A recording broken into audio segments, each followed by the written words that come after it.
বহু দূর দূর থেকে হয়তো আপনারা এসেছেন আমাদের ডাকে সাড়া দিয়ে, একমাত্র তাকে ভালোবেসে তার আদর্শ মানে নিজেকে রাঙিয়ে তুলতে।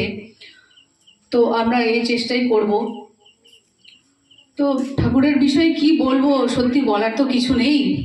আর এ হাউজার ম্যানদা তার আমেরিকান সোলজার, যিনি ঠাকুরের একনিষ্ঠ ভক্ত, ঠাকুর সম্পর্কে তিনি তার বই ওশেনিরে টিকাপে লিখছেন, ঠাকুরকে ডেসক্রাইব করছেন তিনি তো ওশেন। তাকে আর আমাদের এই ক্ষুদ্র বোধ বুদ্ধি অনুভূতি দিয়ে আমরা কতটুকুই বা তাকে ডেসক্রাইব করতে পারবো, তাই না?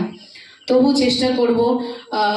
ভাব, ভাষা, বোধ, বুদ্ধি, জ্ঞান কোনোটাই হয়তো যথার্থ হবে না, সেটা মানে সেটা ঠিকঠাক জাস্টিফাই করতে পারবে না ঠাকুরের মহিমাকে বর্ণনা করতে গেলে। আমি আমার বুদ্ধি দিয়ে চেষ্টা করবো একটুখানি বলার। আপনারা ভুল ত্রুটি হলে আমায় ক্ষমা করবেন। তো একটা গল্প বলি। একবার এক সাধু এবং একটা স্টুডেন্টের মধ্যে কথা হচ্ছে।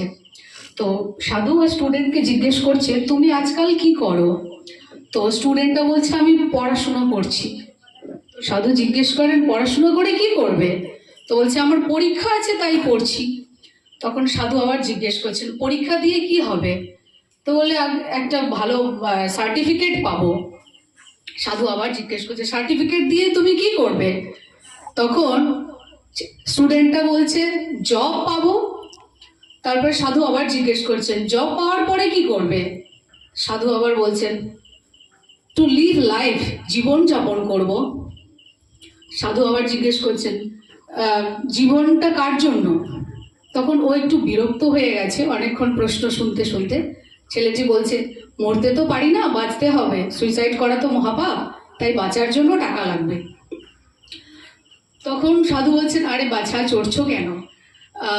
বাঁচবে যে to live my own life. ও এরকম করে জবাবটা দিয়েছে। তখন বলছে, না, life is not for to live your own life is not the perfect definition for the purpose of life.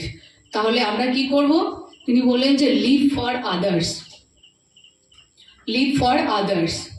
আমাদের আশেপাশে যদি আমরা তাকাই, প্রত্যেকটা প্রাণী, যে কোনো পশু পাখি, যে কোনো ধরনের প্রাণীকে আপনারা দেখবেন, গাছপালা, সবজি, যা কিছু আমাদের আশেপাশে যেটা নিয়ে আমাদের সব কিছু চলে, অ্যানিমাল, সব কিছু, যে এনভায়রনমেন্ট নিয়ে আমরা বেঁচে আছি, সব যে আমাদের আশেপাশে যা কিছু আছে, সবাই কিন্তু নিজের জন্য বাঁচে, কিন্তু অন্যকেও বাঁচায়। গম কিন্তু জানে না যে আমি ডালিয়াতেও রূপান্তরিত হয়ে সবার পুষ্টি মানে নিউট্রিশন যোগান দেব, তাই না? তো সে জানেও না, গাছ জানেও না ও কিভাবে মানুষের যোগান দিচ্ছে। ঠাকুর বলছেন, ধর্ম বলে